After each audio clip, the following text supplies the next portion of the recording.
Hello everyone and welcome back to the Lights Out podcast. I'm Lucy. I'm Chris. And I'm Mel. And we're a brand new podcast talking about things F1, highs, the lows and everything in between. It's lights out and away we yap. So, we obviously had a very eventful start to the season with Australia. Mm-hmm. I don't know about you guys, I didn't see that coming. I wanted a good start to the season, but hello? Let there be chaos. I was holding Always. lap 1 to the end. I'll tell you what, Australia made us wake up early, but they definitely knew how to keep us up. That is for sure. Mm-hmm. Mm-hmm. It was a lot. I mean, we all know what happened from even the formation lap. Poor Isaac, bless him. Please don't. I can't.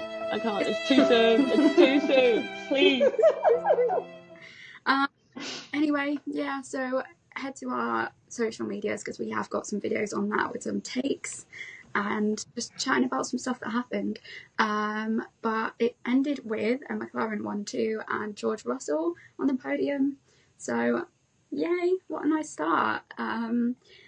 Let's roll right in. We had the Chinese Grand Prix this weekend.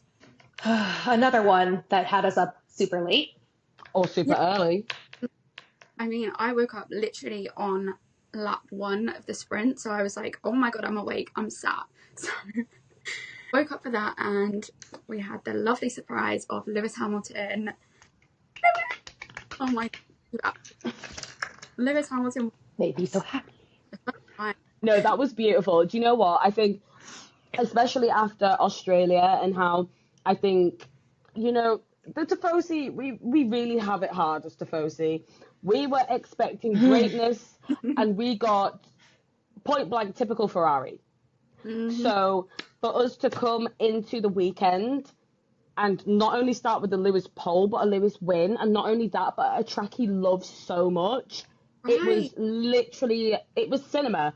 Like, for me, I think that if anybody close to me knows, I have a tendency to cry whenever Lewis wins. This was not an exception. If I can, I'm going to out myself here because I love you guys so much. I love the viewers. I love the fans. I'm going to insert a video of me watching Lewis win at Silverstone. You guys are going to see this post-edit. It is very embarrassing. There is tears and there is snot, and I'm very sorry. But do you know what? Here it comes. He is ready to kickstart the celebrations. 8 times we've done it before. Here's a night for you. Lewis Hamilton wins the British Grand Prix.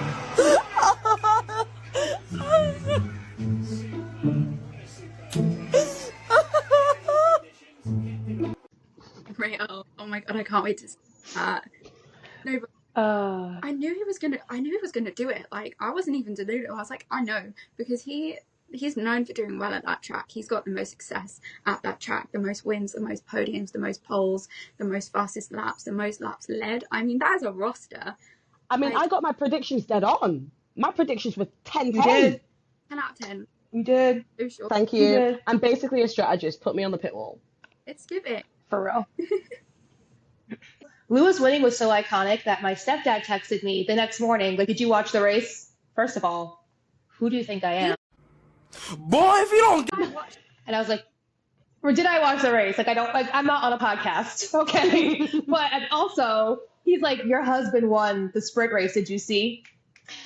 For the viewers, my parents call Lewis Hamilton my husband or Charles Leclerc my boyfriend because I'm obsessed with them. I have multiple boyfriends, apparently. It doesn't matter that I'm gay. Apparently, they are my husband and my boyfriends. So I was like, yes, I saw my husband won. And he's like, oh, great, he's doing it again? Yes, I would assume so. He would do it again. Like, what do you not understand that I am Delulu for Lulu? Like, what do you guys not understand about this? Like, the Ferrari hopium is deep inside this brain. Mm-hmm. Deep inside this brain. It was beautiful. It was beautiful. Well, listen, I'm a longtime Philadelphia sports fan, so I'm used to disappointment and the highs and lows happening pretty much every game all the time. Could happen in the same freaking quarter. So I'm really used to the highs and lows of the Tifosi be feeling a lot. However, I'm going to need Ferrari to just continue doing what we're doing in the sprint. We're going to get to the race. We're going to continue doing what we were doing in the sprint because that worked. The rest of it, Eh. we'll get there. We had Oscar in the qualifying. He got his first pole position. Yeah. Anyway. Do you know what? He did say on the radio, he was like, oh, I just screamed in his helmet. Oscar, I'm talking to you personally. Please, from the bottom of my heart.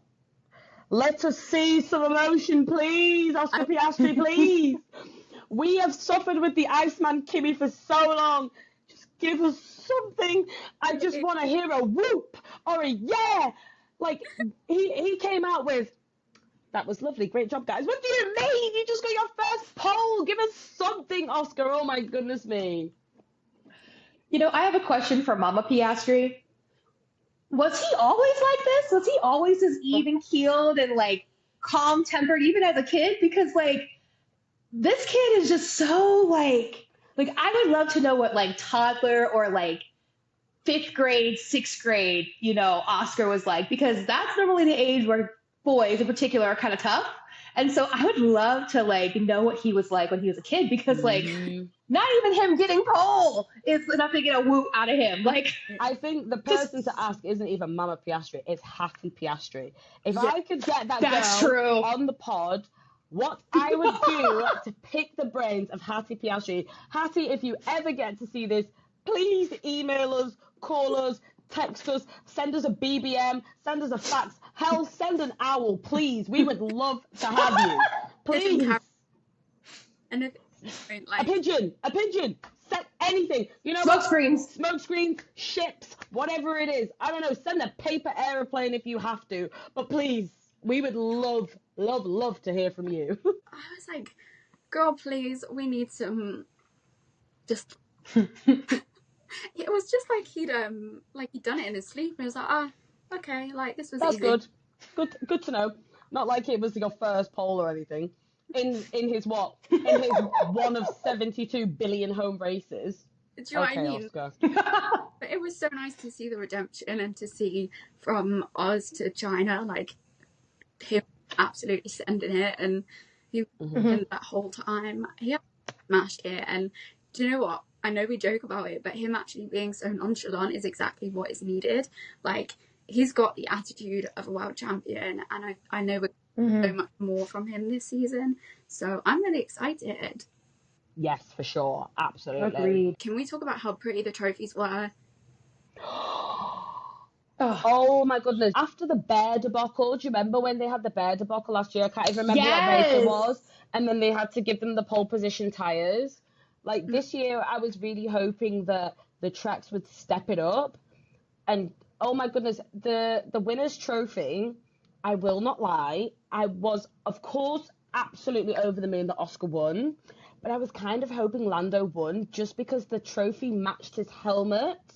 Does anybody remember when he did from last year, and he did I'll put a picture in if I can, like was it the Hungarian Grand Prix maybe, because he broke Max's trophy. Yes. So he got them to design his helmet, and it was literally dead on. It was all of the trophies were beautiful, but that winner's trophy, and I kind of like that they did the checkered flag pattern, but it wasn't black and white, it was blue. It was beautiful. There's a picture of Oscar that's taken from above, and there's a shot we've not seen, and the inside of the trophy is like a spiral. It is beautiful. It's so gorgeous.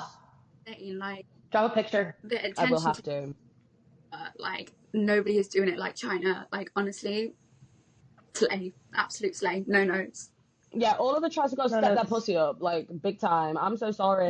China came big already with the trophies. I know Hungary are there like, oh, you thought you could do a us? They're shaking in their boots. Quaking. Listen, I know the American races are going to be terrible. Not China, or not Canada, not Mexico. I'm specifically talking about the U.S. races. Those trophies are going to be piss poor ugly. So we'll just excuse the U.S. races out of this conversation because we know they're going to be ugly. Everybody else, though, please give us beautiful trophies. Yeah, China did a great job. They were beautiful. I'm glad you brought that up because I was thinking about that. Like, I've seen the picture today and I was like, wow. Like, that's one you want in your trophy cabinet for sure. Yeah, like I would be displaying that to anybody and anyone who cared. I'd be like, "Have you seen this?" I turned it into like a vase. No real flowers, all fake flowers into the trophy. Oh, Mm, absolutely. It's being displayed. It's being displayed on the fake piano that I have. It's going there. that's Gorgeous. a good idea. But also, the mini helmets. There was a few that I was like, "You guys ate." Like for me, I think George Russell, his one was Year of the Snake themed. That was really pretty, and I thought like, Charlotte Claire. Thank you. I was gonna say, so sorry. Charlotte Claire. I'm sorry. I love George Russell, but Charlotte Claire ate boots down. No crumbs whatsoever. Devoured. That helmet was glorious. Again, Year of the Snake, black, red, and white. Perfect. I don't know if he talked to Zhou Guan Yu and kind of got his Input. like take. I don't know who he worked with, but that was probably one of the Nicest one. best helmets we've seen for a while. It was beautiful because it was so oriental. But the thing that I liked about it the most, it was China themed, and Yeah. it was very oriental. But at its core, it was Charles. it is. It was Monaco. It was Charles. It was the red chrome and the white. It Yeah. was stunning. I mean, me personally, I saw George's helmet, and he took me way back to 2012 when the girls were wearing the snakeskin boots. I was like, I was not personally a fan. I liked the concept. I thought the concept was cute, but I don't think the delivery was the best. But in saying that, I think it was really lovely. I think it's always really nice when a driver really takes the race that they're going to and really make sure that they try to incorporate it. So I think it was really nice of George to really put in the Chinese not only feel, but to really like pay homage to the Chinese New Year. So I thought that was nice, but Charles, he ate boots. Did you see Fernando Alonso's as well? Oh yeah, Fernando's looked good too. Like it was so like understated. Like he had he had Shanghai written in Chinese, and I was like, this is so Did pretty. he? I didn't. Oh, Go take a look. So obviously the word Shanghai written, that's what the track is based on. I don't know how to explain it. There's a word for it, but it's based on It's the first kanji. yeah. Thank you. It's based on that, and I was like, okay, like this is so simple but so special. And I think that's my favorite for sure. Oh, I love Fernando. Like every time I think I couldn't love Fernando more, he does something, and I'm just like, Right. that's my The eternal rookie rookie. strikes again. That's my rookie. No, Fernando's is gorgeous. I also want to give a shout out to the entire Leclerc contingency this weekend because not only was the helmet matching, but his girlfriend matched her outfits to T. Boots down. Let's give a round of applause for her. Everyone says, "Oh, can you fight, Alex?" No, Charles, can you fight? Can you fight? Because I'm gay and I will take your girl. That black outfit. Oh, I was like, Charles, can you fight? Like, can you wanna tussle today? You can drive, but can you fight? Because tussle? Can you? That black outfit. I can borrow her. Can I borrow her? Can I borrow her? You're gone. You're gone all the time. Can I borrow her? I'm not borrowing. She's beautiful.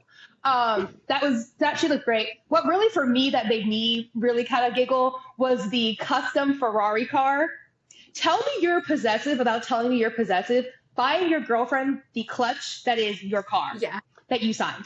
That's one of 9. Very, very iconic from them. I mean, I think that they're just like, they're those type of people that they're literally like superstars in their own right without necessarily being superstars. Does that make sense?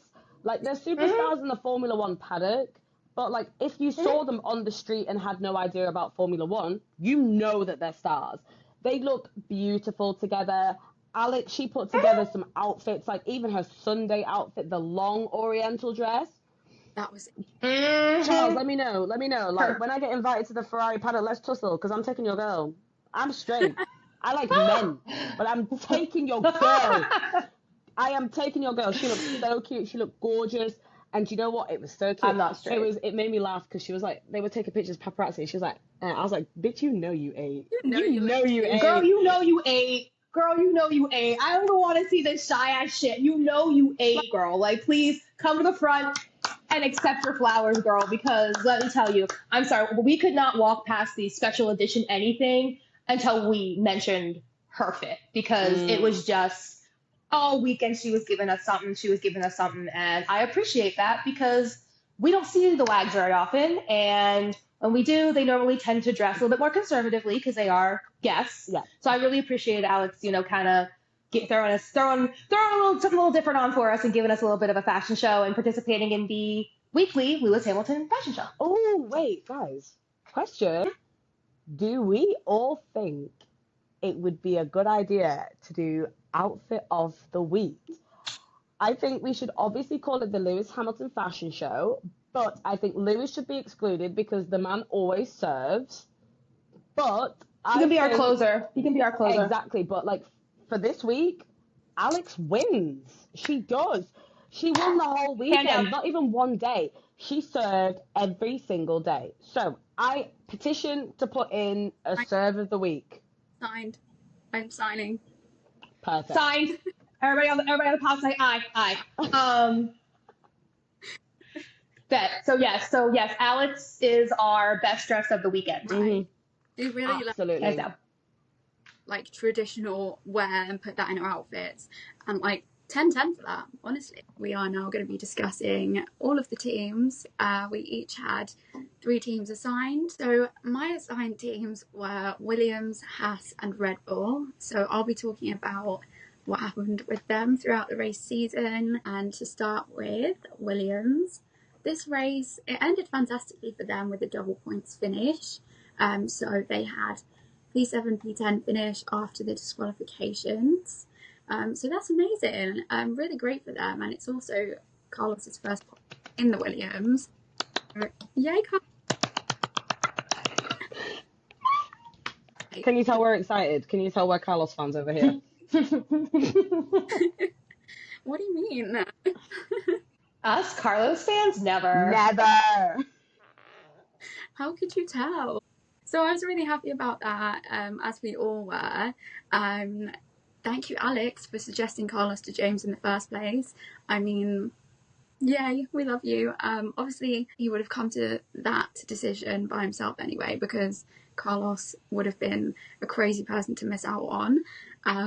But, he needed that suggestion to get him there in the first place. So that was really great.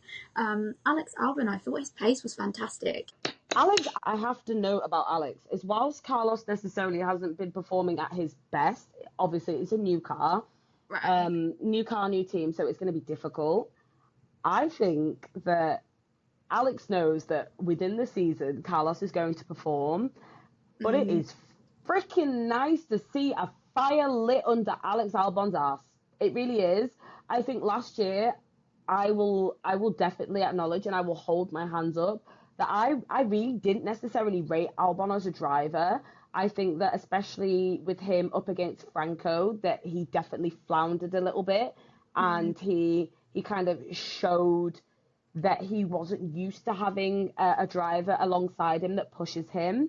But definitely with like signing Carlos and how he's definitely been performing since Carlos joined the team, it's clear to see not only is Carlos pushing him even though he's not where he will eventually be, but I haven't seen Alex Albon this smiley and so happy in a long time. And whilst I know Alex has always had faith in Williams, otherwise he wouldn't stay, you can definitely see the impact that Carlos has had on the team in the way that, like, he even said it in an interview. I don't know if you guys saw it. He was like, I remember when I came over from Red Bull and there was all of these things that I wanted to implement, and eventually you come to accept that things are the way that they are. And Carlos joining has kind of like revitalized him into thinking, no, I don't have to settle, which I think is really nice because Alex Albon has always been a great driver, but because he hasn't had a teammate that's pushed him, I think he's definitely been pushed to the wayside. So it's really nice to see him, like, he's pulled out, like, as I've been saying on Threads, he was hauling Haas in that Williams. He was hauling Haas like nobody's business, and he comes out the car and the smile on his face, like it makes me so happy. Like it's so sweet to see him enjoying not only his car but his team. We know that he's always loved Williams, but it's really nice to see him be so revitalized. It looks like he's in a new team.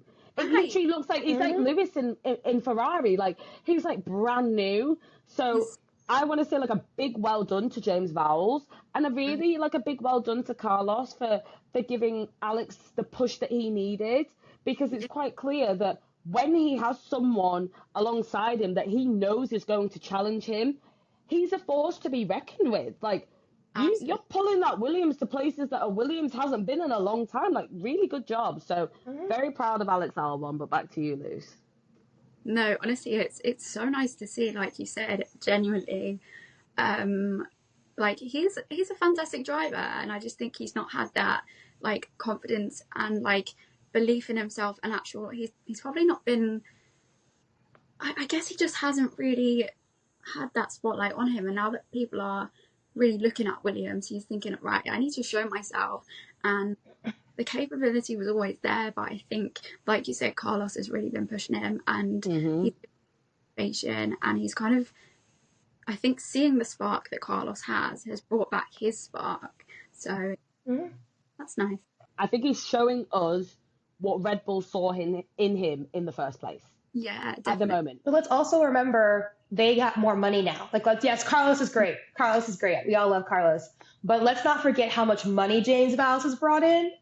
That changes a lot of things. Like, Williams has been a bottom tier team. Let's just be real about it. Williams has been a bottom tier team for years. We all know how the Constructors Championship works out, where if you're not finishing P6 or higher, you're not really getting a whole lot in comparison to the driver's pot. And so that means your engineers are not getting paid as much. That means your charter flights are not getting you where you need to go. That means your food's not as great. And yes, they're going to give everything they can to their drivers, but they still have a whole team of engineers back home, right? With all this new money coming in, they now have access to probably faster systems. They are getting fed better. They're getting paid probably a lot more. And that probably goes for everybody across the board. So if you are paying your employees, people are going to want to continue to be paid and make more money. And now Williams has a shot to do so with not only two really great drivers and a team principal who knows what he's doing, but also they have stupid money coming in right now. They always say, they say money, like they're like, oh, money doesn't create happiness in Formula One. Yes, it fucking does. Yes, it does.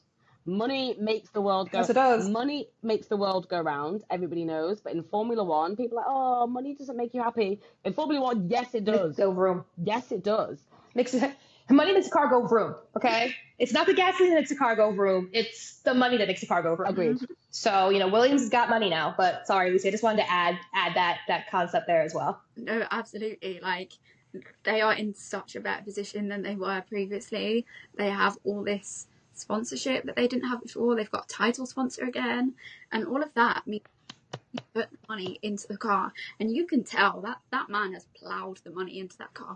And we were saying it though, weren't we? James Vowles was looking at us going, I know something you've done. It's nice to see someone come out of a team like Mercedes, and like, I think obviously with all of the success Mercedes has, I think that people were kind of expecting James Vowles to not be a product of Mercedes' success, if that makes sense, and kind of be like a cog in the wheel.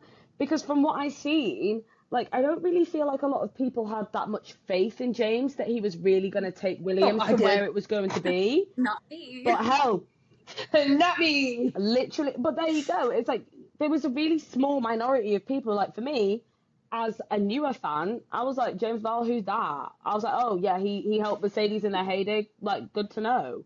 And I think it's good for us to be transparent on the pod when we don't know something or we don't know the amount of impact that someone's had on the team.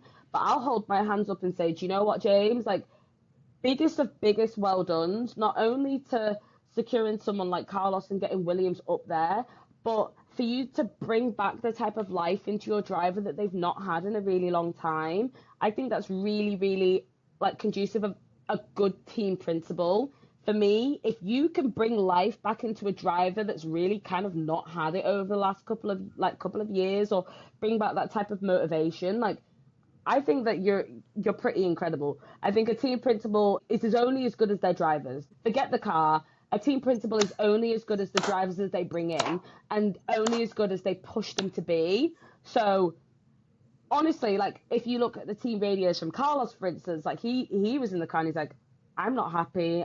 I don't feel fast. I know I could do better. And he got on the radio broadcast after and he said, like, Carlos was like, I'm slow. And it was so sweet because James went, I know you're faster than this. It's okay. We'll go back to the drawing board. Exactly. And that to me is a good team principle. For you to get on the radio and say, look, I know this wasn't your best race, but I know and you know you can do better. And that is why I think Williams are going to do very well. T. T. That's no brainer. But the next team, Haas. They, again, what the hell happened with Haas?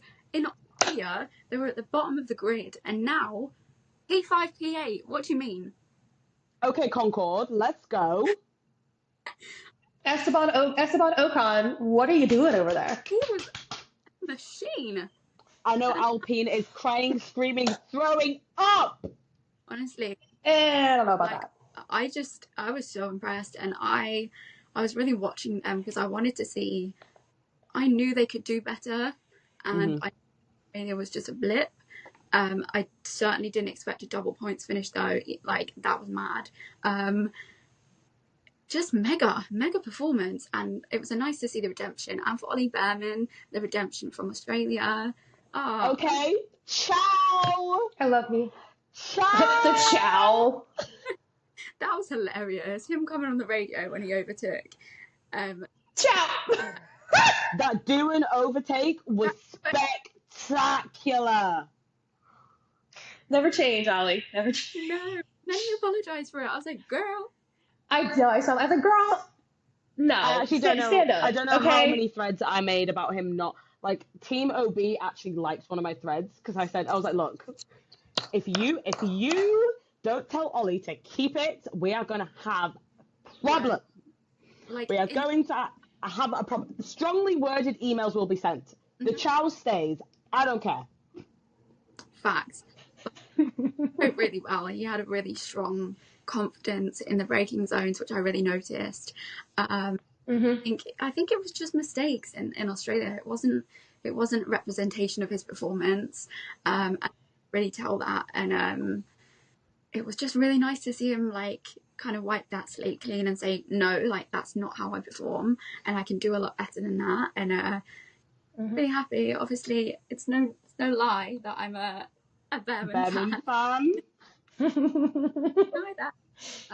But like I just have this real soft spot for him. I want him to do well. I feel like I know I'm not that far from his age, but I feel like he's my child, and I just want him to, I just want to see him do well. Chris is laughing, but like me, not me adopting fucking Isaac Hajar as my child. So I understand, Lucy. I understand when you comment, like when you adopt those rookies as your own.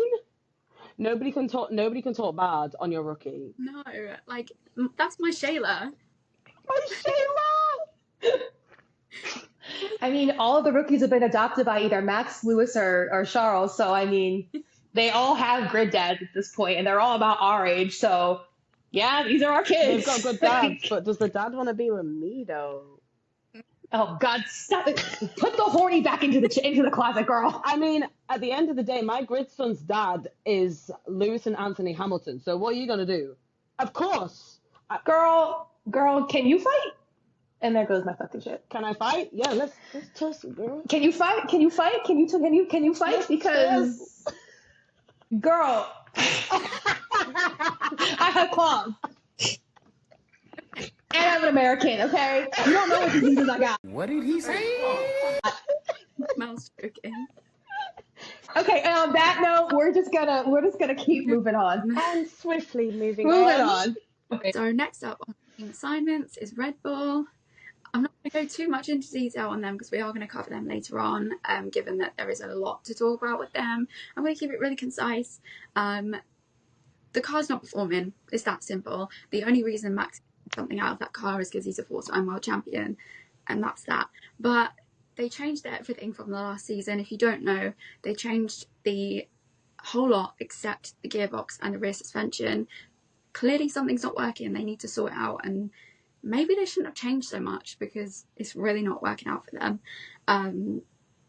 That's all I have to say, because we're going to cover that later on. Okay, so I am next. My teams are Aston Martin, VCarb, and McLaren. So obviously my rookie is my darling Isaac Hadjar. And of course I'm going to start with Isaac. I personally am a French speaker. My family comes from a French colony.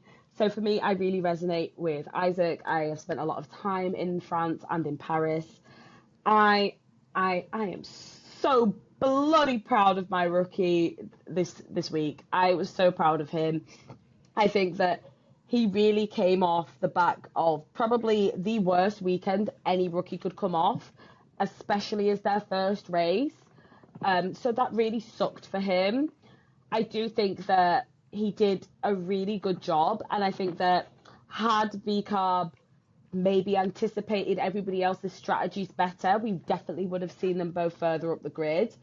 Once again, Yuki did a great job, as did Isaac. Very proud of them both. Both, okay, not me. Sounded like blooming Kimi Räikkönen then. Boah.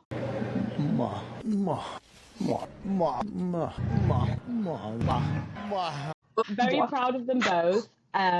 I think that I know George Russell has the nickname Mr. Consistent. I don't think he deserves it anymore. I think the title goes to Yuki Tsunoda. I'm going to add a point onto that later because, oh my God. He's incredible. I really do think that Yuki Tsunoda is probably within the top 7, if not top 5 of drivers on the grid.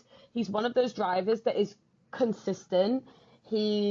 Yes, we all know that he used to have the very, very angry radios, and he did have a little sassy moment this race when they were like, oh, well, he was like, well, I want this. And they're like, well, we don't think. And he went, well, I want to. And I thought, it was brilliant because it was like, that's so funny. But also, that's the great qualities of a world championship driver and a great driver. It's being able to be assertive with your team and say, no, I'm on track and I know what I want. So you make it happen and I'm going to do my job. You do yours and I'll do mine. So I'm very, very happy with the VCarb performance. No, the driver's performance, I'm happy with. VCarb performance, once again, step your pussy up, not good enough. Because as far as I'm concerned, they did it was a 2-stop for them. Didn't have to be. And I think that if they had anticipated what was going on, because the boys were running in a really, really good position where they were. And if they had put the hards on, they would have been able to maintain position. If they had lost or gained a couple of positions, that would have been great. So that wasn't really great from VCarb. But I will say that they both did really, really well to be able to continue to drive the car and take it home, especially for someone like Isaac that's been under immense pressure, especially after his DNF.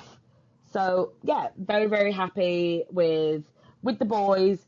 VCarb, you know I love you and I love you always, but please, we have enough Ferrari strategy on the grid. I really don't need you to contribute. I am a Ferrari fan. Please, I will have a heart attack or an aneurysm, maybe both, if you continue. So pack it in. Discontinue. So, I will give them that. Next, I will move on to Aston Martin. Okay, so the only rookie to DNF was the longest standing driver on the grid. Yes, let's be realistic. Of course, it wasn't his fault. It wasn't anything to do with Fernando. It was nothing he did that we know of. And it must have sucked for him. I don't know if you guys have seen.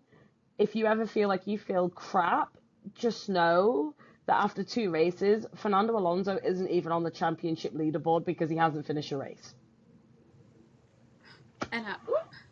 And there is drivers on the grid Fernando. that are younger than Fernando was when he won his first championship, that are on the championship board, and Fernando Alonso is not. So that really sucks for him. I have obviously talked about Fernando Alonso, and I'm going to be fully transparent here. I have not really been the biggest fan of Lance Stroll. I think that whilst I completely understand what Lawrence Stroll has done, if I was a parent and I had the ability to do for my child what Lawrence has done for his, I would. So I don't think it's fair for everyone to call him daddy's boy, because if you had the opportunity to buy everything that your son ever wanted and give them their dreams, then you would. So that has never been my reason for disliking him. I just don't really think that he ever has maybe pushed himself. I don't think Lance Stroll has pushed himself as much as he could have when he was in previous teams. So that's been my reason for not really sorry, say that again, Luce. he definitely could have had a better attitude, in the sense of, like, you've been given this opportunity, like, really makes up. Exactly. I think what you're trying to kind of say, in a sense. Exactly, for sure. That's literally what I'm trying to say. I think that he has been lucky enough to be given what every aspiring Formula One driver wants, and that is full financial backing into Formula One. So I think that for the most part, a lot of my issue with Lance hasn't been how he got into Formula One. It's his attitude after. But I will say, I don't know whether it's because Newey is in the team or whether he's just had his second wind, but I can't believe I'm saying this. I actually can't believe I'm saying Lance Stroll is carrying Aston Martin. You know what? Thank you. Every point that Aston Martin has got has been because of Lance Stroll. And one thing I will not do, I will have my preferences, but I will never dog a driver or never not give them their flowers. Lance Stroll has driven amazingly. And once again, Thank you. he has managed to get insane points for the team. He's drove clean, he's drove fair, and I think that maybe it's Adrian Newey, maybe he's just got a new lease of life, but Lance Stroll this year, if he carries on, like, he was in like P5, holding back everybody on the grid. He was like, no, he made that car wide. He made that car track wide. And you know Elbows what? out. Elbows were out. So I really have to give Lance Stroll his flowers. And especially with, we were really fair in the way that we divvied up our teams and tried to make sure that we pushed ourselves to kind of pick a team with maybe a driver or a team principal that we didn't necessarily agree with. And Aston Martin was definitely mine. And I have to say, 2 races into the season, I really do have a bit of a different opinion of Lance Stroll as the person, as a driver. And I think I really have to hold myself accountable for not really giving him the credit that he deserves, because he has done great races in the past. So I'll keep it short and sweet. But do you know what, Lance Stroll, big round of applause for everything you've done for Aston in these first 2 races. You've driven beautifully, cleanly, and I really can't fault it. So I'll give that one to Lance Stroll and to Aston Martin. Great job. I think they've done a great job, and I am really excited for Aston Martin for this season, because I don't think people are talking about it, but the Aston Martin looks really quick, and I don't actually think they're part of the midfield pack. No. I don't. I think they're bottom of the top field. I really do. So I'll be really excited to see how Aston performs at tracks that really suit them. And then moving on to my 2 boys. To my Shaylas. Oh my goodness, McLaren 1-2. I'm blooming best pleased. And you know what I'm really happy about, guys? The fact that we finally had a McLaren 1-2 that wasn't goddamn miserable. Gee whiz. Oh my goodness. I was so happy to see both boys get out of the car and smile for once. Because every time we have a 1-2, Lando's pissed off. Oscar's pissed off. Both of them are pissed off, or the team's annoyed. Like, it was so nice to see them both get out the car and be happy. I was really, really happy for Oscar. Oscar was on form all weekend. He was quick, he was clean, he made minimal mistakes. Lando, I think the pressure of being the leader of the World Championship, yes, it's only the first race. We get it, I know. But I think, as whilst Lando says that he doesn't care about the World Championship, I know that he does. And I think that this weekend, whilst he probably wouldn't admit it, I think it kind of rattled him a little bit. And I think that because of that, I think that whilst I'm not going to take away from Oscar, I think Oscar was the better driver this weekend. I do think that Lando was rattled by it, for sure. But I also think that there's something I don't necessarily think a lot of people are talking about this weekend, and that's that Lando was pissed. Lando wasn't happy this weekend at the end of the race. McLaren told him, manage your tyres, like, don't push too hard. Yeah. We will go and get Oscar at the end of the race. Only to get to the end of the race, and it's like, oh, my brake pedal's long. Only for him to be like, oh, I've got no pedal, I'm flat to the floor. So I think that Lando, whilst his media trainer deserves a pay rise, I think that Lando was pissed, and whilst he thinks it doesn't show, it does. I think we can see that he was definitely happy for his teammate, and he was definitely happy for Oscar.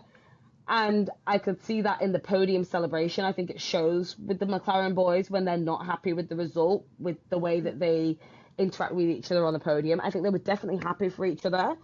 But I could tell that Lando definitely wasn't happy with the fact that they told him to wait, told him not to push, told him to manage his tyres, only to get to the end of the race and his brake pedal was going long. And I also think it was very worthy to note that Lando said his brake pedal was going long, and it wasn't a new problem to McLaren. McLaren were already aware of it, and you can tell in the team radios, because Will said, yes, we know. And I think that, me personally, I wish I wasn't actually watching his team on board the entire race. And all of the viewers, if there's anything that I miss personally or any of the girls miss, please let us know in the comments or anywhere else on social media. I think that it definitely probably sucked for Lando to be told to wait the whole race, only for his team to tell him that they knew his brake pedal was going long and he had an issue with his brakes.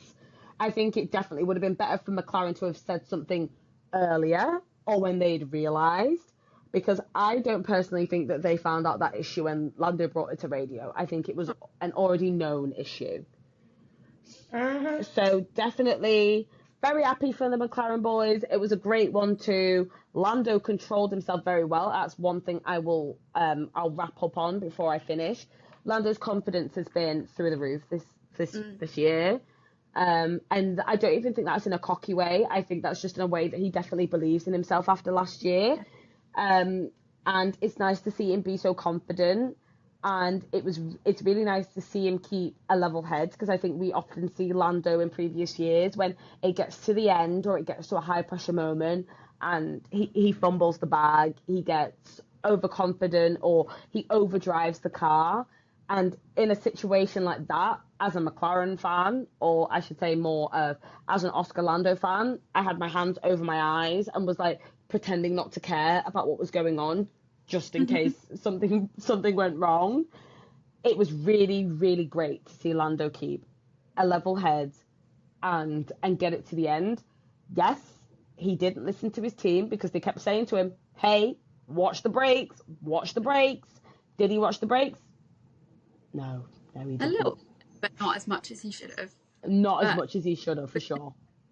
With like pressure of, oh my god, like I may not finish this race, and to just keep a level head and think, okay, right, well, I'll slow down like enough so that I'm still ahead. And he's got George creeping up and he's still not like making any mistakes and reacting to that. Stellar. No notes. Literally, I think that Lando, I think we always give Oscar credit for always making sure that his issues from the past season are fixed, because that's one thing Oscar is good at. But so far, I'm really impressed with Lando's progression from 24 to 25.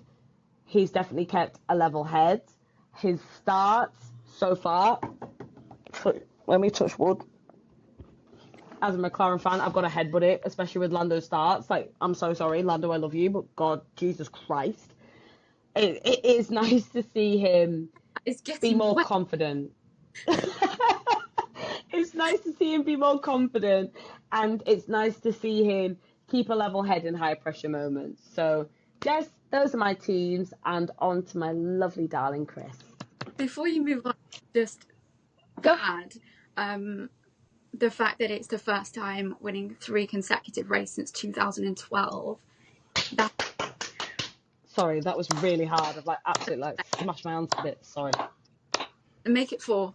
Like, I feel like they're going to be such a strong contender. No one's going to be able to touch them for that constructors. Like, there's no way. If they carry on the way that they are, the teamwork, the strategy, if they carry on, it'll be McLaren domination, and I really hope it is for their sake. We will see what happens in a couple of races as the championship contenders and everything starts to ratchet up a little bit. We'll see how he keeps his cool. I'm not a big fan of the way that he kind of treated a couple of the drivers last season. I thought that was kind of poor behavior from him, and I know things get kind of edited, but there's just a couple of times where last year I really questioned his personal judgment, and I didn't really like the way he spoke to particularly Lewis last season. Oh, so yeah, I'm willing to give him a chance. It's a whole new year. I'm willing to give Lando, not McLaren, because I have a beef. I have my own issue with McLaren and Zach Brown. But I'm willing to give Lando and Oscar, 2025 to really impress me and make me fans. But yes, they are slowly converting me. So help me. Guys, can we Help me, round I'm of blinking applause? twice. Can we round of applause? Chris said nice things about Lando. She said nice things about Lando. Yay! Oh my God! Wow!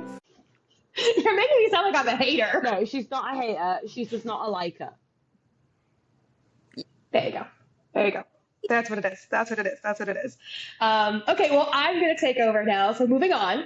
I was assigned, who was I assigned? Yes.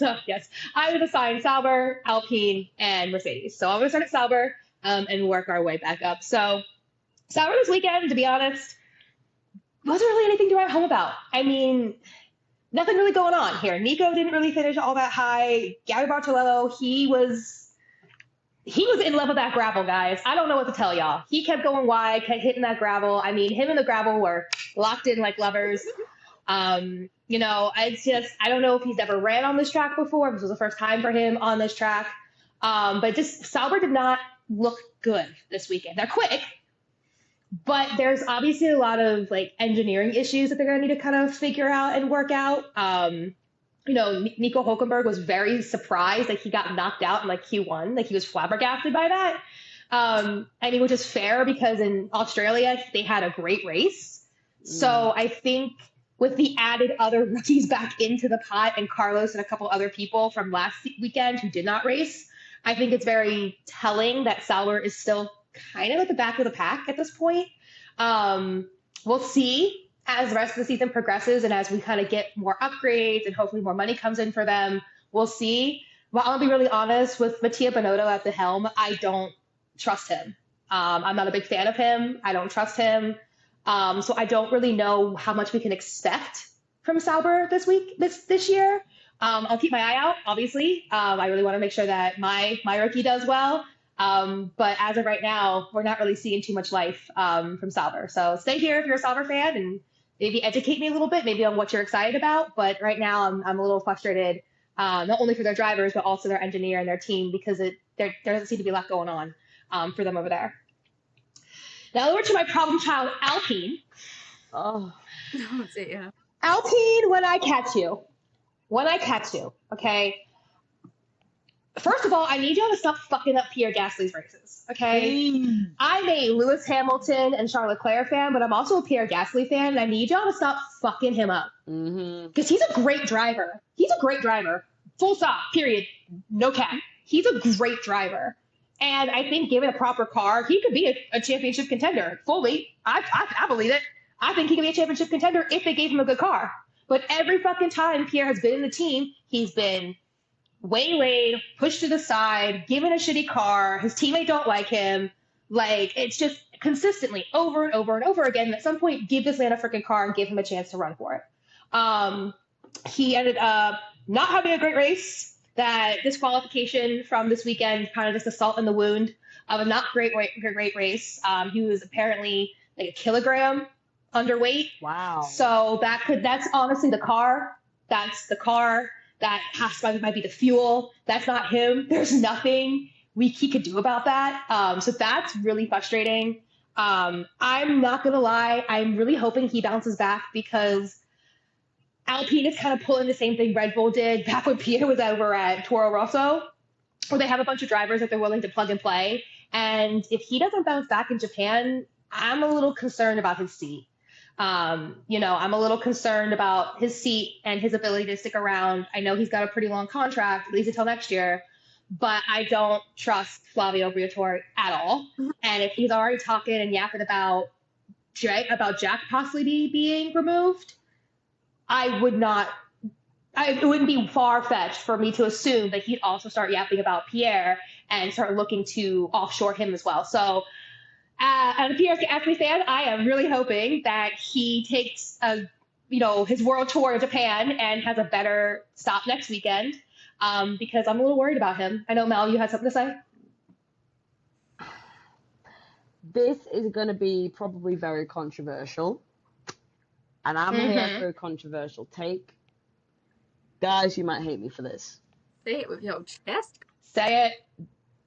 I think that what Gasly needs and what Alpine needs is for someone like Franco to come in. I don't think it's fair, but in order for someone like Alpine to perform the way that I think that they need to, I think that they need someone that's going to shake it the hell up. I think that someone like Franco is so popular that his fans are going to expect a better car. And if Franco's not getting a better car, they're going to complain. But I also think that if Franco, let's be realistic, Franco got into the Williams, and Franco performed better in the Williams than Carlos is doing currently. He got into the car and performed.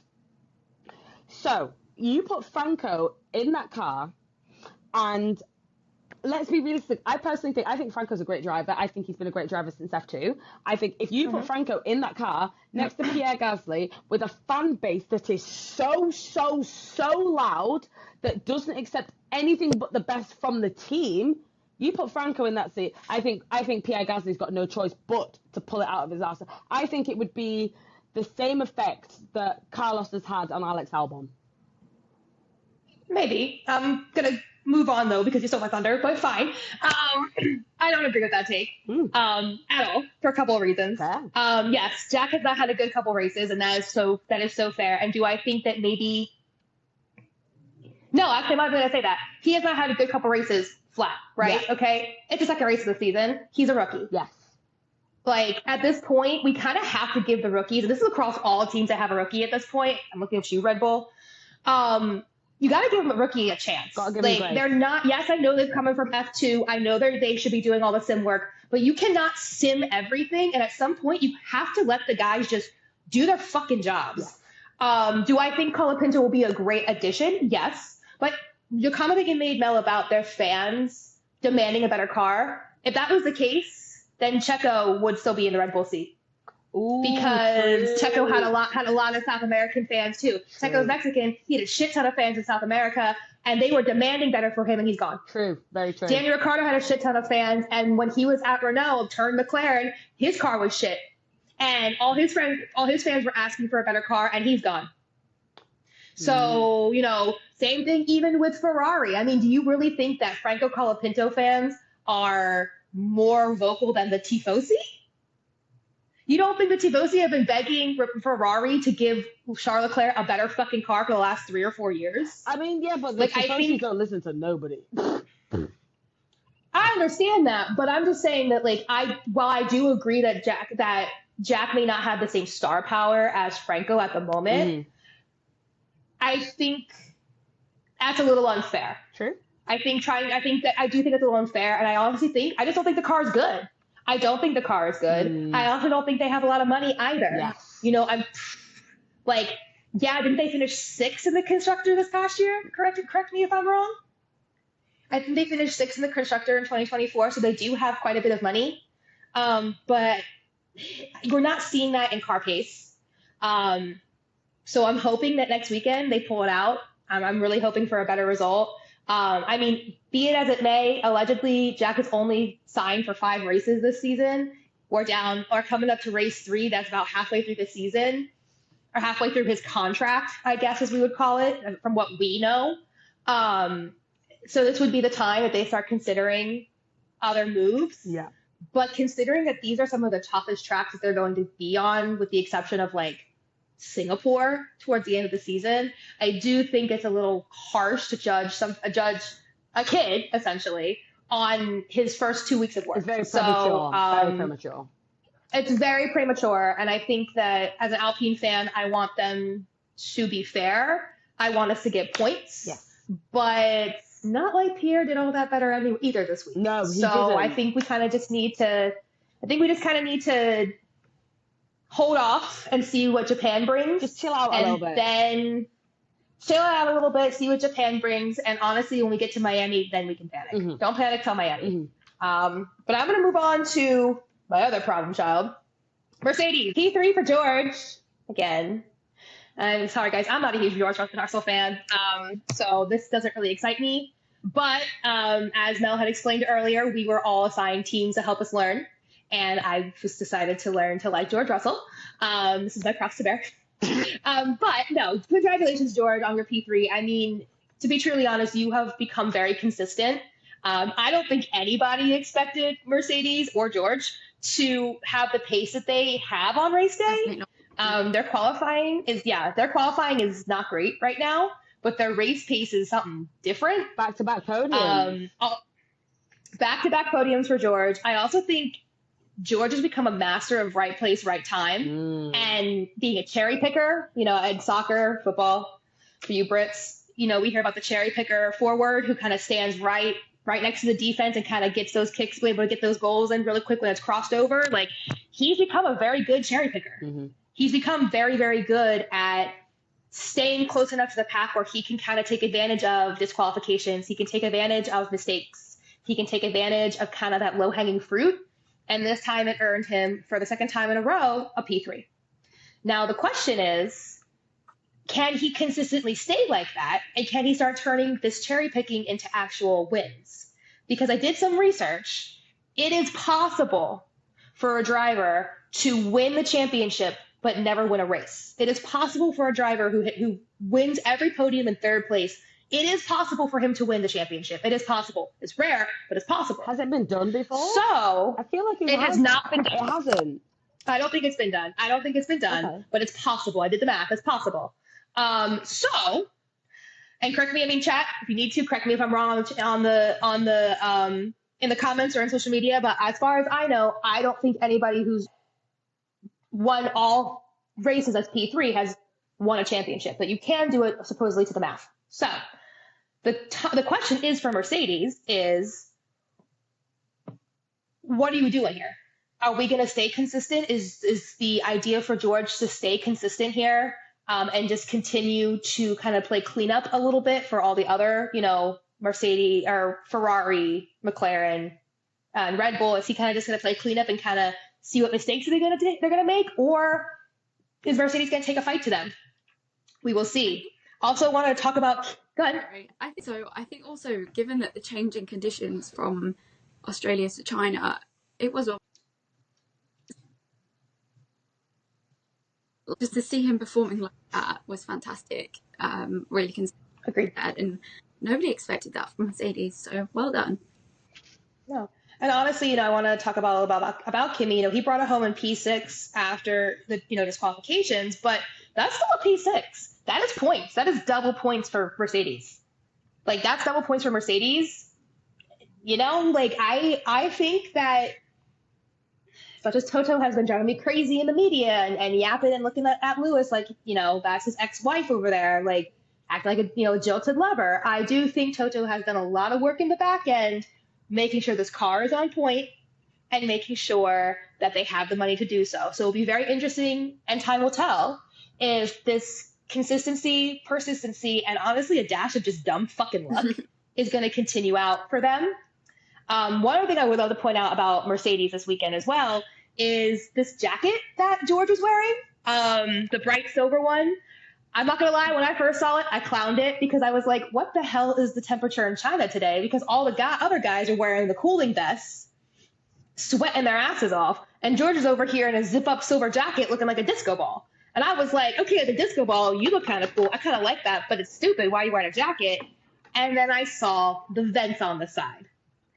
And that is probably the coolest piece of sports innovation I've seen in a minute. And that's from Adidas. That is not from Mercedes. That is an Adidas innovation.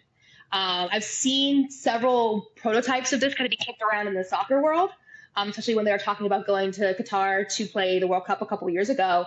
They were talking about what they could do to keep the athletes safe during and before and after games. And there was these kind of prototype jackets being bandied about, but I never saw them. It's just so cool. It's basically an AC vent jacket that's supposed to keep him cool. I have no idea how it works. I'm going to assume they've got some kind of tubing situation going on in there.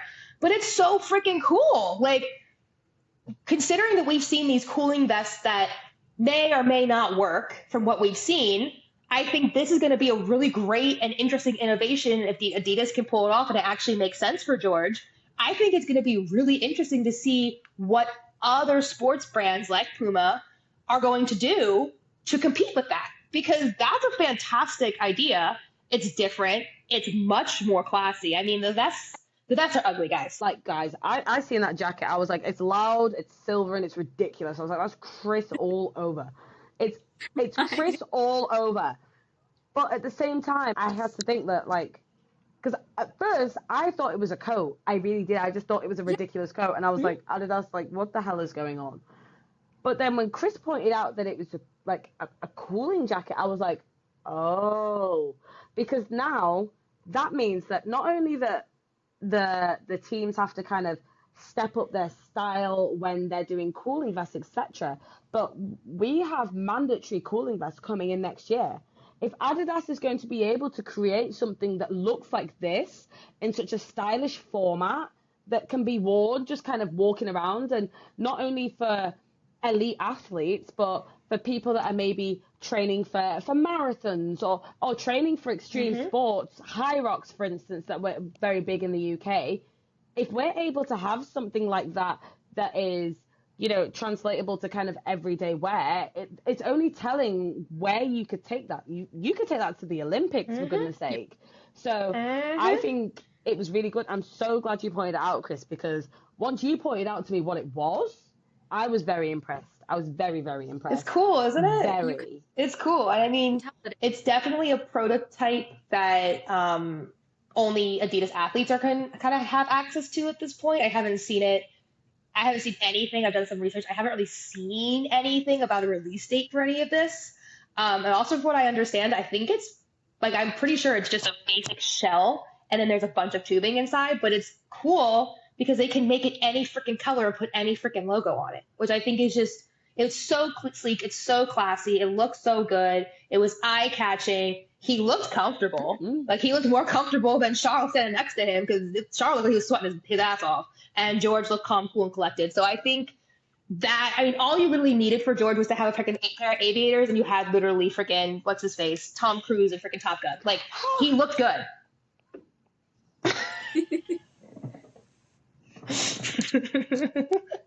Chris, please. Mel's over here dying. So yes, so Mercedes, keep up the good work. We will see as time will tell if your consistency and persistency pays off this season. We'll see. So yeah, those are my teams. Stick around. I'm taking care of Sauber, Alpine, and Mercedes this season, and I'll try my best not to forget. All right, so we're going to transition into everybody on the pod's favorite team, Ferrari. This was definitely a bit of a heartbreaker for us from adding to the Ferrari Book of Wisdom. We had a double disqualification. I mean, yay, we had a Lewis sprint win podium, which is, that's fantastic and honestly kept me from walking into traffic. But the double DSQ really tested my patience and my sanity this weekend. So I think that I'm going to start on this topic, and I have two things I want to talk about here. First of all, I'm getting a little red book of wisdom delivered to my house this week, and I will be keeping a list of all the things that we're adding to the Ferrari Book of Wisdom, because I have a feeling we're going to get some more gems from them this season. But really, my frustration is really coming from elite engineering at this point, and just team management. How much more are they going to fuck Charles Leclerc over? Like, how much more does he have to do for you guys? Because you guys couldn't get it right with Carlos. First of all, let's roll it back even further. You promised him a bunch of shit to even have him come over to Ferrari. Okay? You shot him into Ferrari probably a little bit before he was supposed to be there. Let's just be real. So you put him in a Ferrari, you put him next to Seb. Seb leaves because you're pushing him out for Charles. Okay, fine. You promise him all this stuff. He gives you with essentially his best years of racing. For what? For what? Rookie numbers? Ferrari, what are you doing? Tifosi call him the predestined. I'm not even going to try to pronounce it in Italian because I'm going to butcher it. They call him the predestined. They basically treat him like a saint.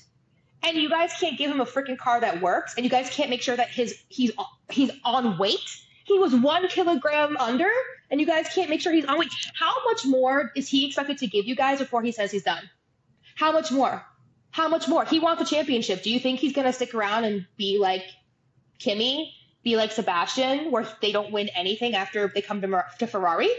Is that how it's going to be here? Charles will go to Red Bull. My question to he will go to Red Bull, and that's the thing. I don't think people understand how quickly Charles Leclerc will leave if they do not give him a championship car within the next 2 seasons. If they cannot get it right with Lewis, I guarantee you Charles Leclerc will leave. If they cannot get it right with Lewis, I guarantee you Charles Leclerc will leave, and it will break his heart because he is Ferrari. Ferrari's love child. He is. And he is, but he also wants a world championship.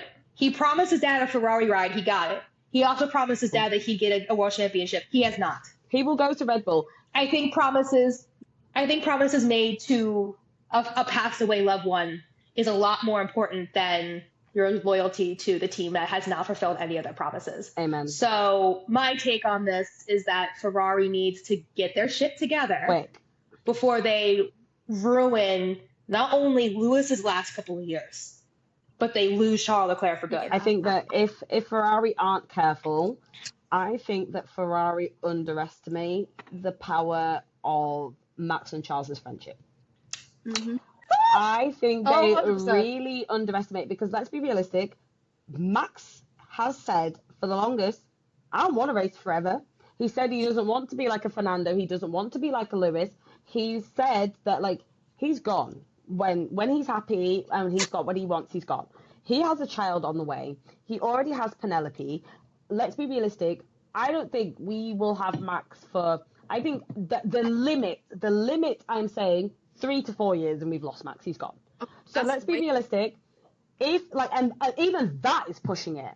I think that when Max leaves, Max's first recommendation on his CV is going to be Charles Leclerc. Mm-hmm.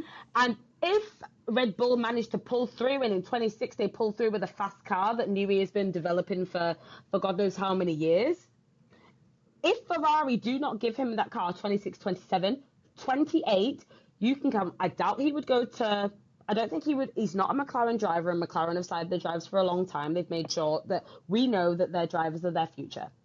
Mercedes, I don't see him going to Mercedes, and I know that Mercedes have a lot of good drivers in the pipeline. And I don't ever see him going to Williams, even though Williams are on the up.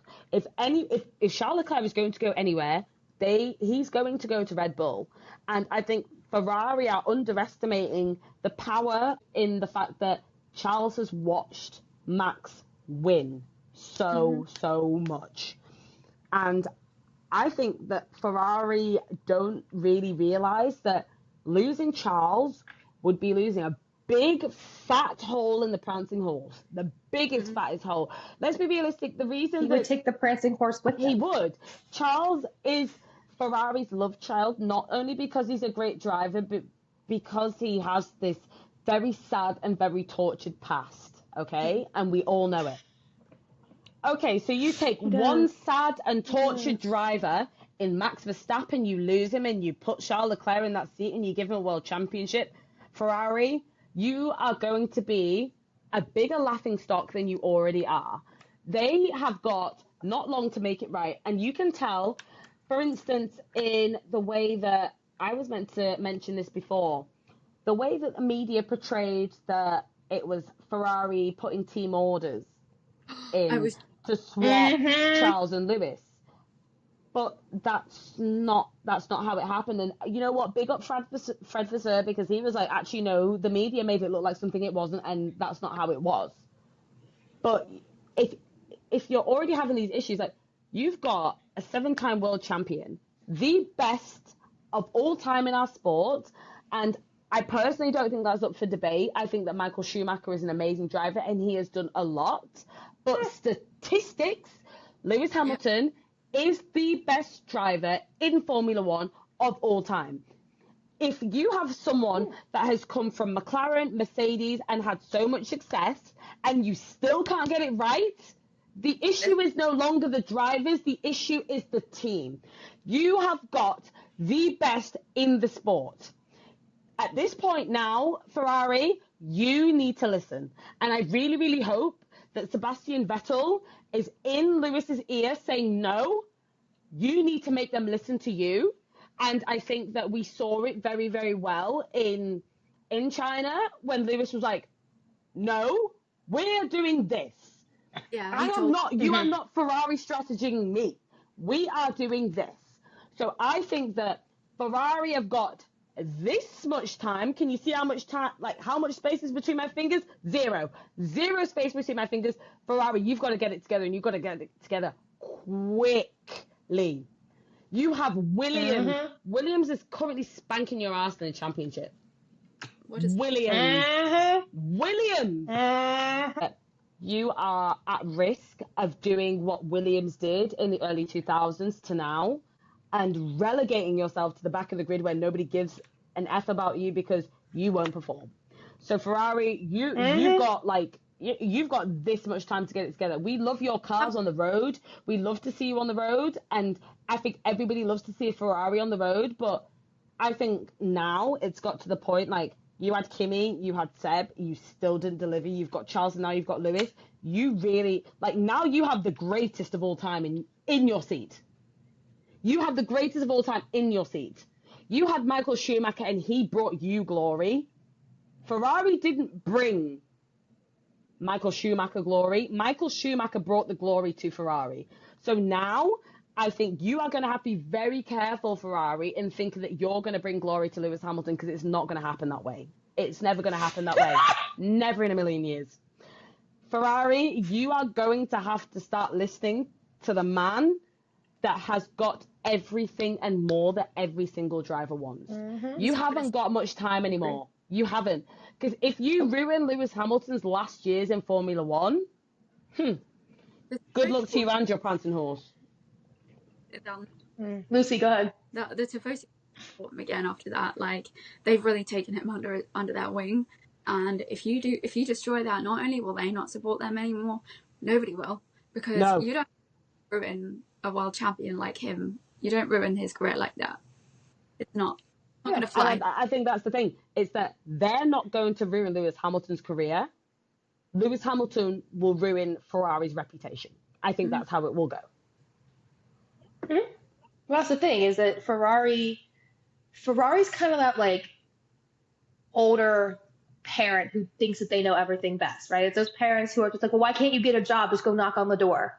Well, that's not how this works anymore. Yes. Right? And I feel like that's very much the vibe I'm getting from Ferrari right now, is that they mean well, and there seems to be an interest change.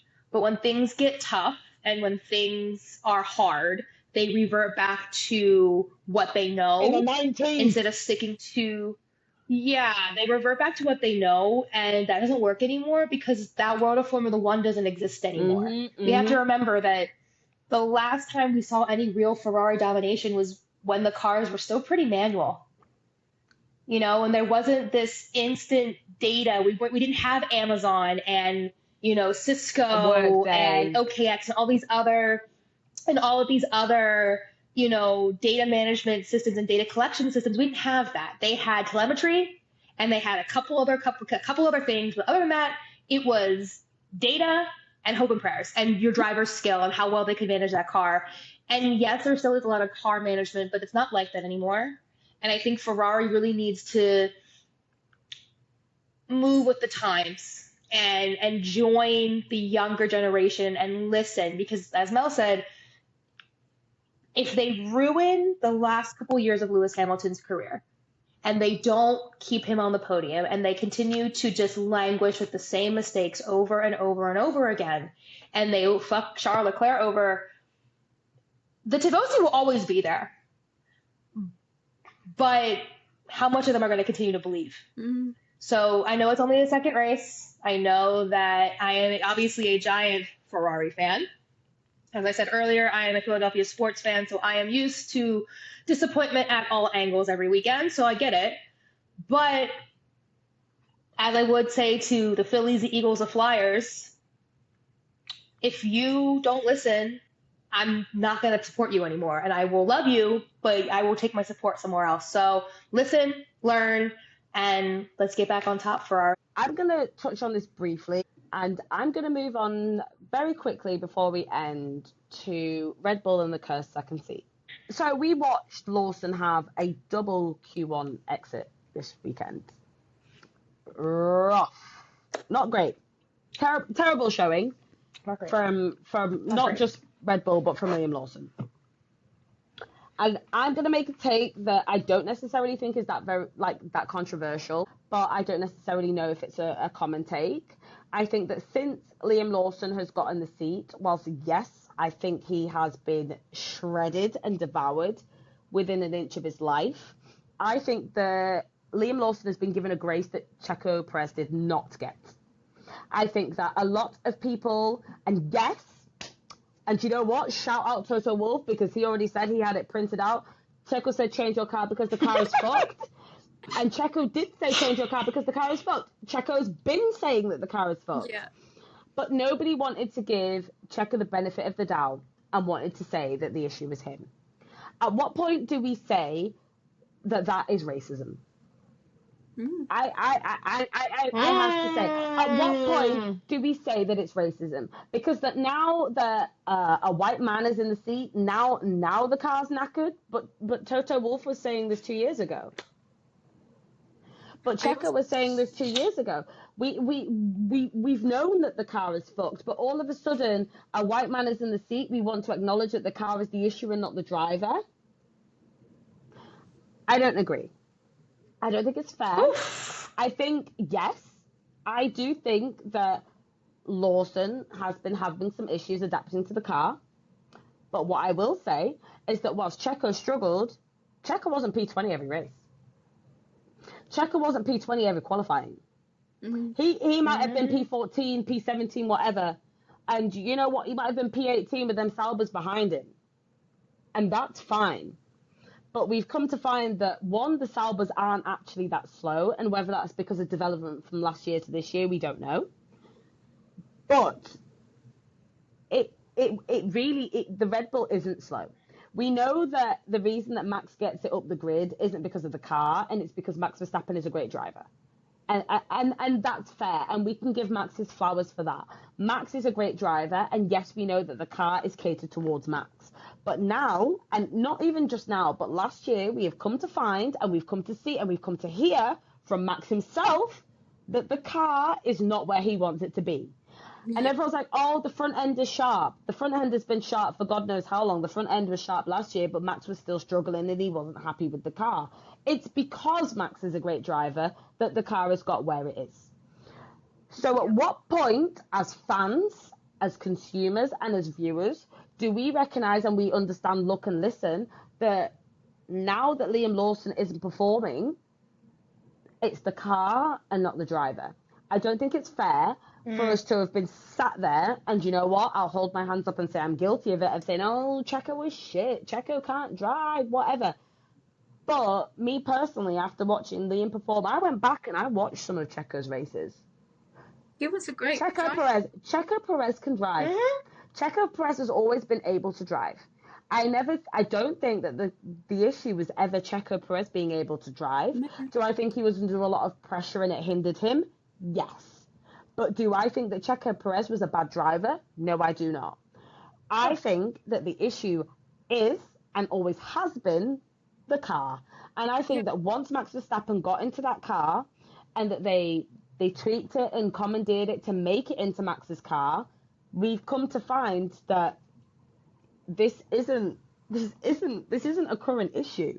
No. We had Kvyat, we've had Daniel Ricciardo next to Max, and then we've had Pierre Gasly, we had Albon, we had Checo. Mm-hmm. But then if we go and after this episode, we've been talking about how great Alex Albon's been doing. Pierre Gasly hasn't done great this season so far, yes, but Pierre Gasly has done very, very well. Very well last year. So I have to put it out there, and I think as a podcast that has a platform where we speak to people, at what point, especially as a black woman, at what point do we recognize that the issue isn't necessarily the media, it's not necessarily the car, it's not even necessarily the driver? At what point do we say, okay, is it racism that Checo was a bad driver and Liam's not and the car sucks? Because why is it that Checo sucked and the car was fine, but now Liam's in the car, Liam's an okay driver, but the car sucks? Mm-hmm. The car, yes, they've changed the car from 24 to 25, but I don't think that the car has changed all that much for it all of a sudden to be the driver and not the car. I mean, it has changed completely. So I do think they are now looking into it. I agree with what you're saying, but they are only now looking into it because of the fact Max is having issues. They didn't care before because Max was driving it fine, and they ignored all the previous drivers that were saying this car is not good because he's performing. And as soon as Max, their precious child, says my car's not good, they're going, oh my god, like, you know, I'm so sorry, but like they were never looking into that before. And then as soon as, like you did say, you know, we've got a white man in there and also Max is having issues, they're only now listening to that. But I do think it wasn't listened to as much before because of the fact that Max was performing perfectly fine. He was still winning his championships. I agree. And I think, and it's like I agree and disagree with that point all at the same time, because it's like Max was saying last year that the car was knackered and the car wasn't performing well, and they were like, oh yeah, the car's not great, we're gonna make some updates, and that's fine. But like now this year that Max has a white teammate, it's like it's the car, everybody stop, the car is knackered, it's not Liam Lawson. But in saying that, if it's the car and not Liam Lawson, why on earth do you want to put my Puka Yuki into that seat?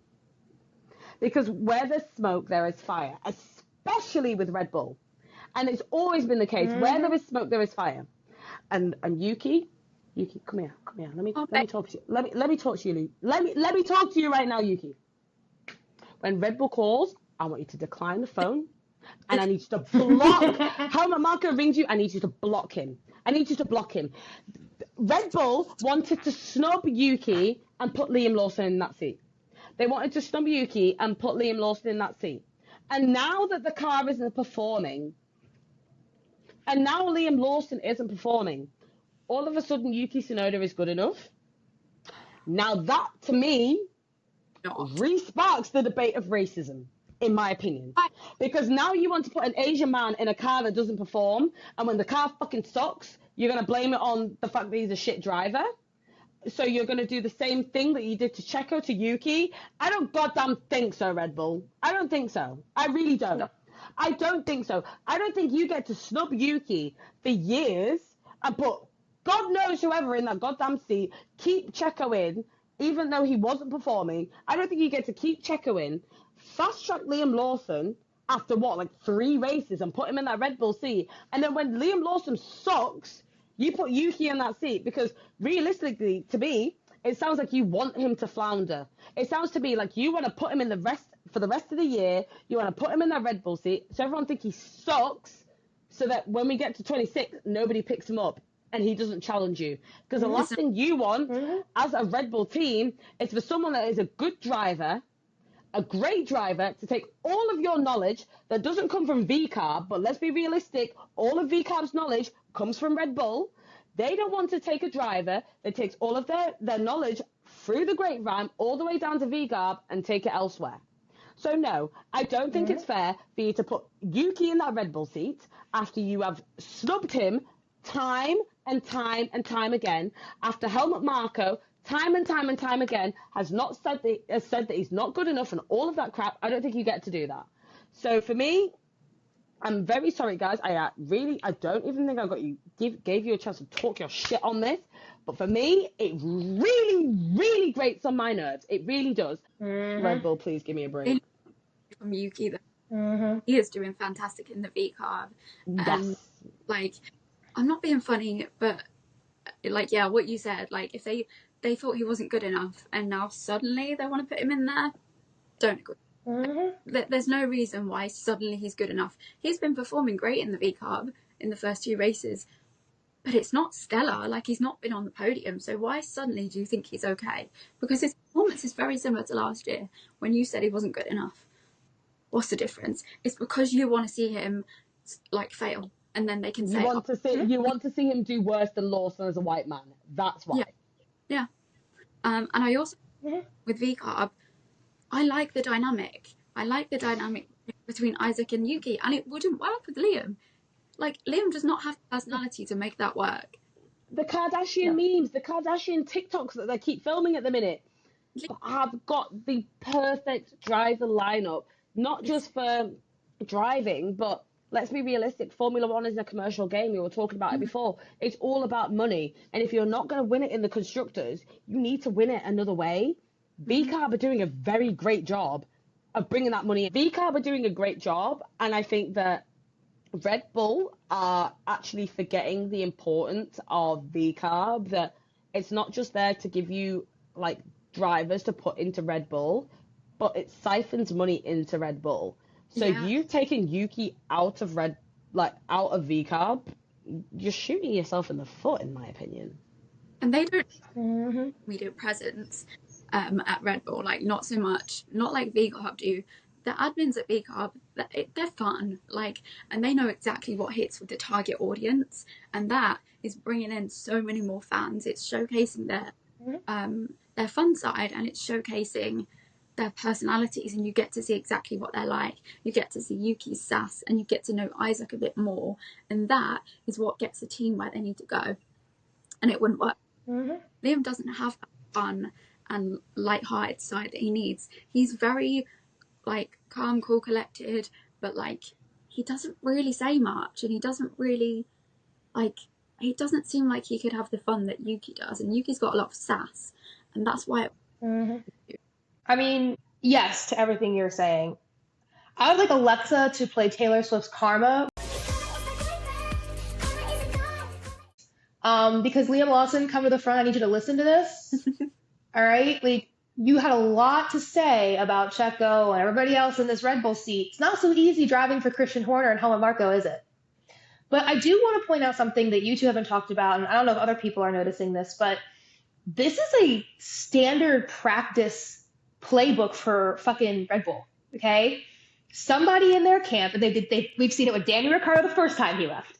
We saw it with, we've seen it with Max a couple of times. We saw it with Pierre Gasly and Alex Albon. We saw it with Danny Ricciardo again, and now we're seeing it with Liam Lawson and freaking Yuki Tsunoda.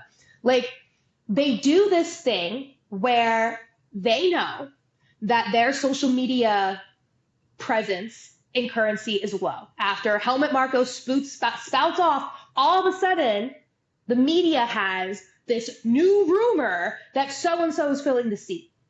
Can we all just agree that we need to, as a community, have a little bit more media presence and a little bit media literacy here, and understand that this is what Red Bull does. Yes. Okay, this is what Red Bull does. They love to play this leak and run game, and it's meant to fuck with their drivers. It's meant to fuck with Lawson. It's meant to fuck with Yuki. They think that this toxic, combative, Hunger Game-esque, spirit that they've got going in their team is what wins them championships, and that's not how this works.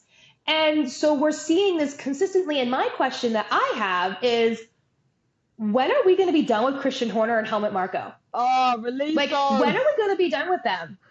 Because the last time Red Bull really had a really good driver pairing was when Max and Daniel Ricciardo were at their best, right? And then they started to play games with Daniel Ricciardo and made him feel like he was being pushed out. And let's be honest, gave Max Verstappen Daniel Ricciardo's 2018 freaking world championship. Let's just be real. Daniel Ricciardo was meant to be a world champion, and they fucked with him and made him leave. Okay?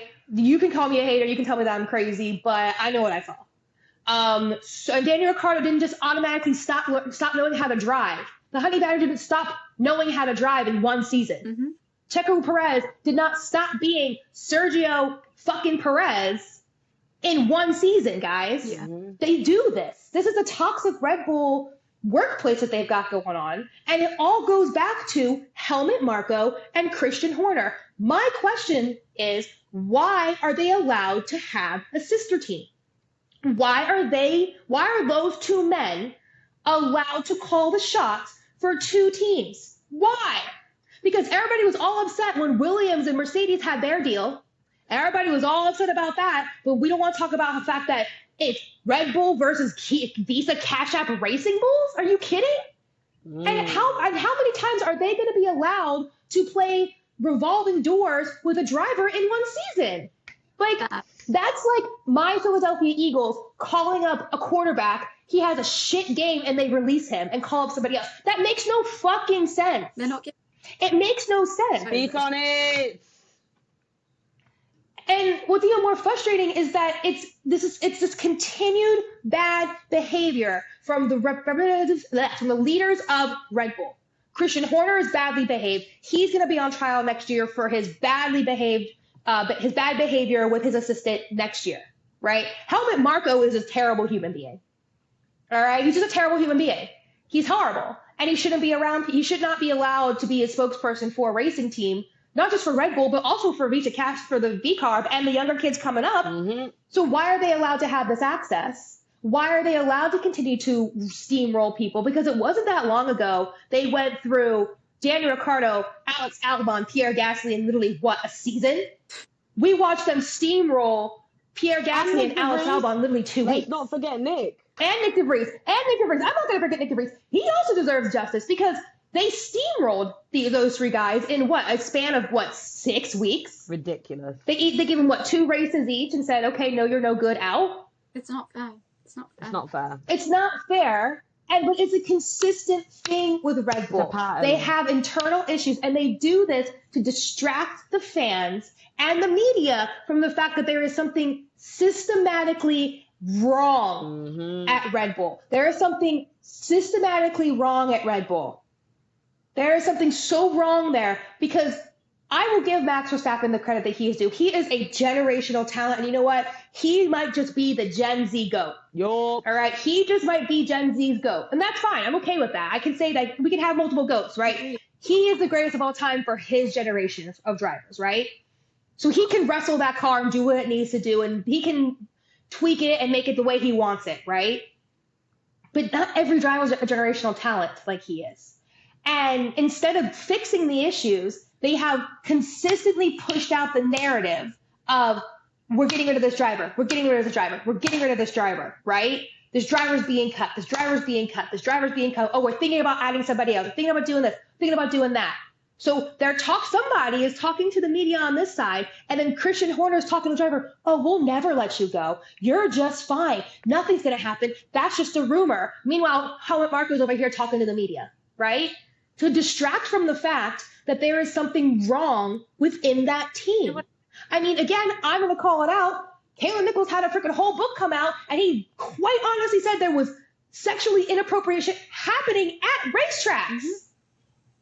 You don't think that this toxic mentality isn't all over that workplace? Mm-hmm. And then you think that's going to translate into good driver pairings and good racing on the track? I don't think so. Mm-hmm. So my question is, yeah, I'm not a fan of freaking Lawson, but do I think he's getting a shit deal? Absolutely. Do I also think that he came in to Red Bull at a real shit time where people either want a Daniel or Yuki? Yeah. Yeah. But do I also think that Red Bull is honestly banking on the fact that we're all going to be pissed off about Lawson and Yuki and the swap and this melodrama that they've created to distract from the fact that Christian Horner and Helmut Marko have lost the plot and are terrible at running this team and need to be removed from their jobs? Mm-hmm. Because that's what this is. Yeah. That's what this is. Because, I'm sorry, in American football, if you lose a season or you lose people the way that they've been losing people, you're fired. Mm-hmm. Staff retention. You're fired. You're fired and you're gone. You're fired and you're gone. So, and I'm sorry, Red Bull, where did you finish in the constructors last year? Oh. Behind Ferrari, was it not? You can't win a constructors With one driver. without two drivers. Mm-hmm. Max is good, but he can't beat two drivers. So either clone Max or get rid of Christian Horner and Helmut Marko. So that's my take on this Red Bull thing. I will be calling for Christian Horner and Helmut Marko's heads all season. Right. We talked about a lot this episode. We did. talked about a whole lot.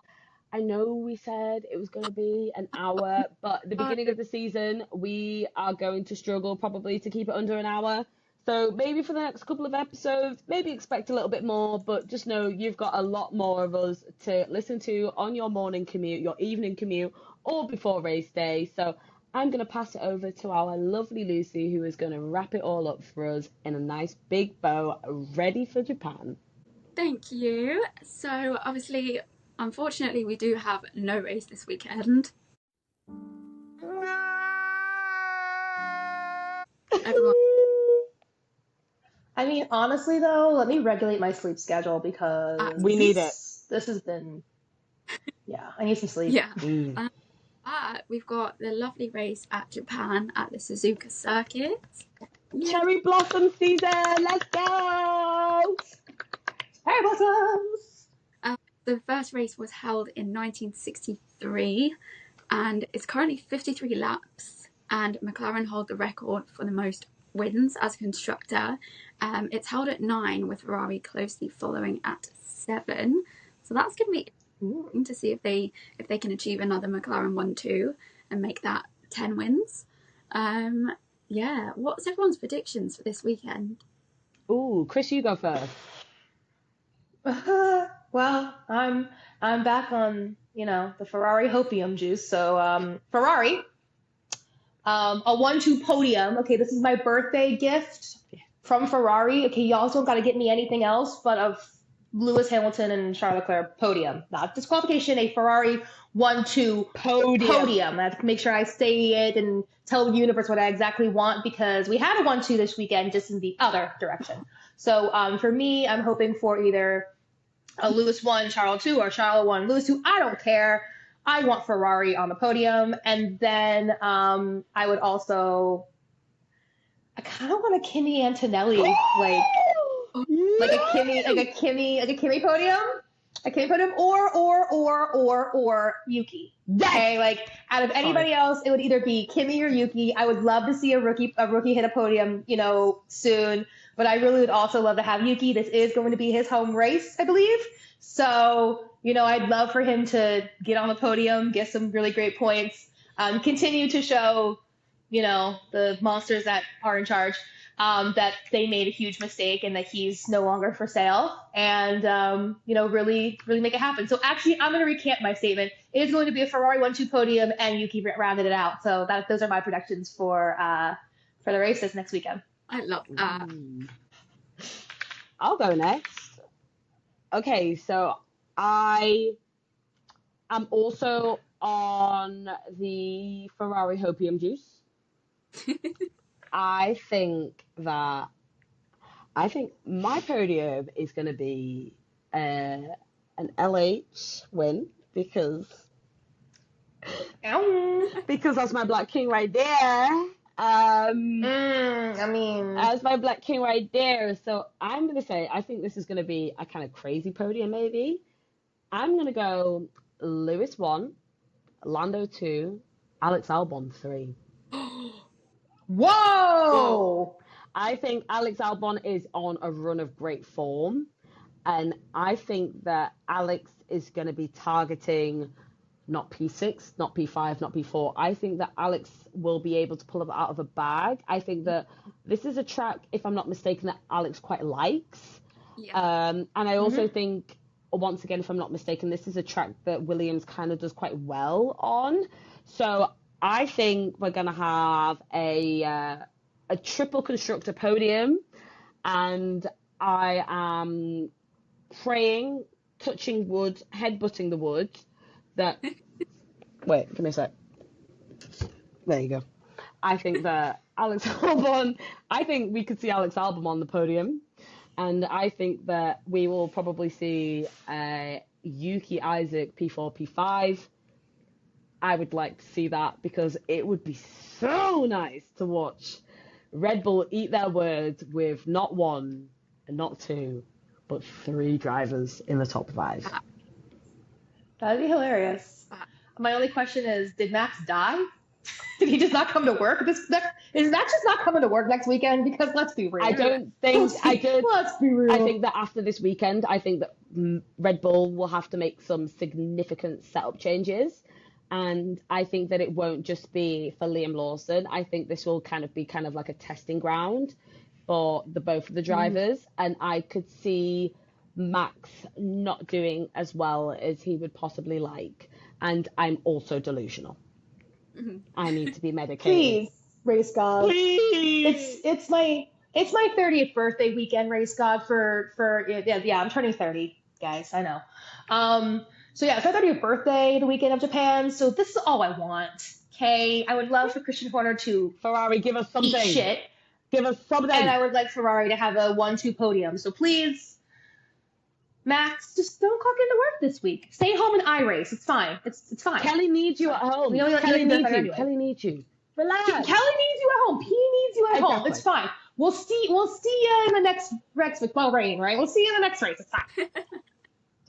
Lucy, what about you? I think that leads kind of into what I was going to say. Like, half of me was going to say McLaren 1-2, Max on 3rd.